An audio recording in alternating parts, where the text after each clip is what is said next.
Glass was directed by M. Night Shyamalan, and it stars James McAvoy, Bruce Willis, and Samuel L. Jackson. A little bit of the plot, real quick. David Dunn faces off against the bad guys, Mr. Glass and the Horde, after spending some time in a mental ward together. I think that's really all the plot I want to give, because there's a lot of other things going on here that, if you haven't already seen the movie, I think might ruin. And we all know a lot of Shyamalan's charm comes in the twist and turns the film takes. So I'm just going to give a little bit of good, bad, and then a rating. So the good, I definitely think the direction was good in this film. And I think Shyamalan's always been a good director who always kind of sticks to his guns. He's not really too worried about what the trends are. He's never a guy who deliberately goes, what's Marvel doing? Or what's DC doing? Or I know I'm giving those examples because this is kind of a superhero film, but Shyamalan doesn't treat this film like it's just a summer blockbuster film and it's up, just guys fighting, going at it. This is a slow burn film that takes its time in setting up scenarios and plays through it. And for some people, that might turn you off because you want to get to the action part. You're about the climax and not the plateau. And, that's fine. I really would say this film's really not for you. This isn't that Avengers movie where it throws you right in, action, without really any kind of sort of development or character. But this is really one of those films where it feels more like a movie, as I would say, where it's focused a lot on its characters and a lot on what's going on inside them. Now, I'm not going to make this seem like, it's this Kubrickian, study of humanity.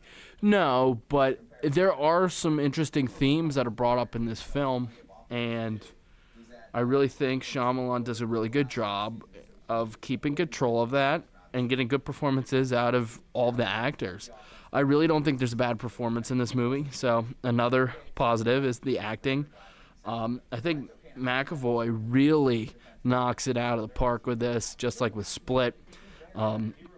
He really is able to just change characters at the blink of an eye, and that is kind of special because normally you would think, maybe, do it one take and then we'll cut and then we'll, try to get you into a different kind of method and then we'll attack it as a different person and boom and cut. And no, there's times where in the middle of a scene he'll just change characters and it's pretty fantastic. And it's really cool to just see that acting kind of clinic going on. And I think even for just that alone, this movie's worth seeing as just a fan of filmmaking and the potentials of it. A little bit of the bad. I'm going to come out straight right now and say there's not as much bad with this movie as good. There's a couple of shot choices that were kind of bold. Some of them work. Some of them are a little less than desirable. I can really only think of there's a couple of shots involving a very intense close-up kind of shaky cam kind of thing during one of the fights. And I wouldn't necessarily say it's bad, but it's a little jarring, but I kind of feel like that's what the film was going for. And it's kind of intense. I just felt, to me, it wasn't what they had hoped it'd come out as, but it works. It's fine. It's just, I'm going to kind of, say it's a minor deduction for the film. But all in all, I really think, when you look at a lot of the other kind of critic reviews of this movie, a lot of them are kind of unfair. And I feel like some of these are just filled with disdain for Shyamalan, the person, and they're not judging the film. Ever since Lady in the Water, critics have used Shyamalan as a punching bag, especially because of the fact that in Lady of the Water, he has a critic character that is a little bit of a caricature, I will admit, but in all honesty, there are a decent portion of critics who think a certain way and think every film should fit their mold. They should be their kind of thing. And if they go against that, oh, how dare they? And I don't think that's really fair to filmmakers, that we have to conform to your idea of what a film is, rather than, we're creating something from ourselves and we're seeing where we can take it. I don't think it's fair, and I think it's been a decent portion of critics really throughout all of kind of film critic history, because there were certain critics with one of my favorite films, A Clockwork Orange, who, oh, it's glorifying violence. It's not glorifying violence. The film's about, a character going through difficulties, who's kind of stripped from his humanity. And yes, he had violent tendencies, but what is it to be a person if you can't have free will enough to make choice?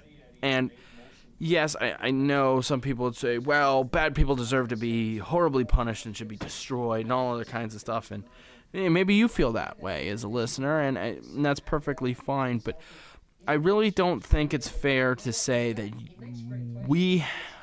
that any kind of artist and any kind of creator has to just conform to what some person's demanding of them. And I think Shyamalan's always kind of reached outside of the box with his stuff. So, in all honesty, I think this is a passionate film. There were some critic reviews that say this is a shameful cash grab. And with how many Marvel movies there are, how can you possibly sit there and say that all of those are justified and all those deserve good ratings, but this, oh, Shyamalan's coming back after 19 years, this is a shameful cash grab. Thor: The Dark World wasn't a shameful cash grab. Avengers 2, which is basically a commercial, isn't a cash grab. And I'm not even saying you can't like those movies, and I'm not even saying those movies are bad. I'm just saying, how can you give it to this film when there's a series of like 50 Marvel movies or however many there are of them, and they don't get the same criticism? I think it's because of the Disney label. And I don't even think it's because Disney's buying these people. I don't think there's this Disney conspiracy. I think it's more of, if you want to be invited to these kind of events and you know that doing Disney reviews is going to help you get out there and it's going to help you make money, you've got to be a little kinder to them than other people. And I think that's a damn shame, but that's capitalism for you. Honestly, I'm going to give this movie an 8 out of 10. I think it's a lot better than a decent portion of the critics say it is. I really don't think it's a bad film. I think there's some choices this movie makes that are incredibly bold, and whether you like them or not is going to come down to, how you feel about Unbreakable and Split, and 2, about kind of the direction they go in. But if you're kind of open to wherever this film's going to go, I think you'll enjoy it. And I think there's a lot to like about this movie. I think the characters are interesting, and I think the acting's pretty darn good. Honestly, I will say I think I need another viewing to fully understand how I feel about this movie, because there's some things toward the end that were a little bold, and I was like, whoa, what's going on here? Where's this going? And I really didn't see it going that way.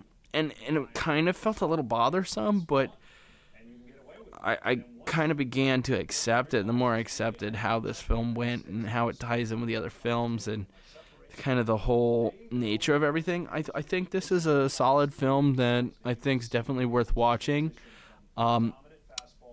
I really think I can see reasons that other people were shocked, but I really don't think it's a bad movie. So, if you've seen the movie, let me know what you think down below. And, guys, like and subscribe it if you like the video. And yeah, subscribe if you want to get more of this content. All right, I'll talk to you guys later. Bye.